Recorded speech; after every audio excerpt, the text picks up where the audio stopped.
हाँ, मेरा नाम गुणवंत धार्मिक और आज श्री राम कथा के अंतर्गत हम कहानी सुन रहे हैं। सीता और लक्ष्मण का अनुग्रह। माता कौशल्या से अनुमति प्राप्त करने तथा विदा लेने के पश्चात राम जानकी नंदनी सीता के कक्ष में पहुँचे। उस समय वे राजसी चिन्हों से पूर्णतः विहीन थे। उन्हें राजसी चिन्हों से विहीन देखकर सीता ने पूछा, हे आर्यपुत्र, आज आपके राज्याभिषेक का दिन पर भी आप राजसी चिन्हों से विहीन क्यों हुए?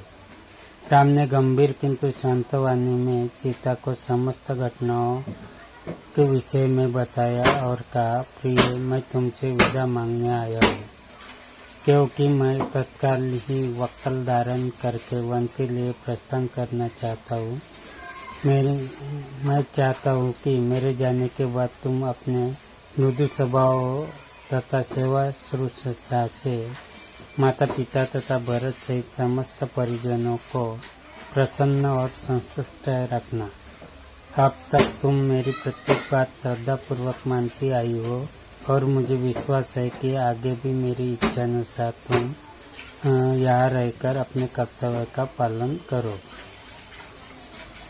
सीता बोली, प्राणनाथ, शास्त्र बताते हैं कि पत्नी अर्धांगनी होती है। यदि आपको वनवास की आज्ञा मिली है तो इसका अर्थ है कि मुझे भी वनवास की आज्ञा मिली है। कोई विधान नहीं कहता है कि पुरुष का आधा अंग वन में रहे और आधा अंग घर में।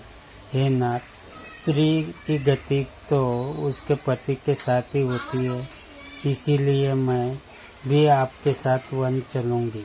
आपके साथ रहकर वहाँ मैं आपके चरणों के सेवा करके अपना कर्तव्य निभाऊंगी।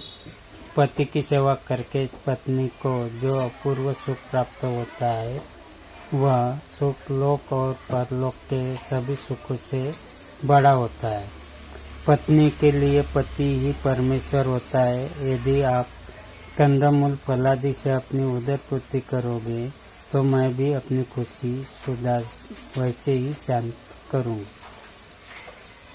आपसे अलग होकर स्वर्ग का सुख वैभव भी मैं स्वीकार नहीं कर सकती। यदि आप मेरी इस स्नेह और प्रार्थना की उपेक्षा करके मुझे अयोध्या छोड़ जाएंगे, आपके वन के लिए प्रस्थान करते ही मैं अपना प्राण त्याग दूंगी। यही मेरी प्रतिज्ञा है।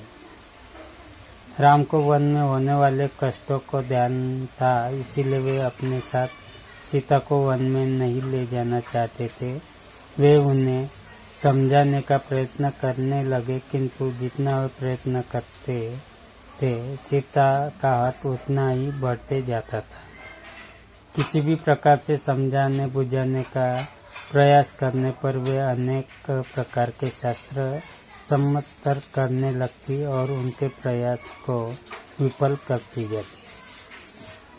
जनक नंदिनी की धूर्तता के समक्ष राम का प्रत्येक प्रयास असफल हो गया और अंत में उन्हें सीता को अपने साथ वन ले जाने की आज्ञा देने के लिए विवश होना पड़ा।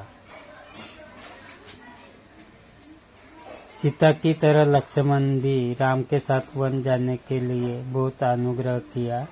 राम ने बहुत प्रकार से समझाया, किंतु लक्ष्मण उनके साथ जाने के विचार पर दृढ़ रहे। परिणाम स्वरूप राम को लक्ष्मण की धूर्तता, स्नेह तथा अनुग्रह के सामने झुकना पड़ा और लक्ष्मण को भी साथ जाने की अनुमति देनी ही पड़ी।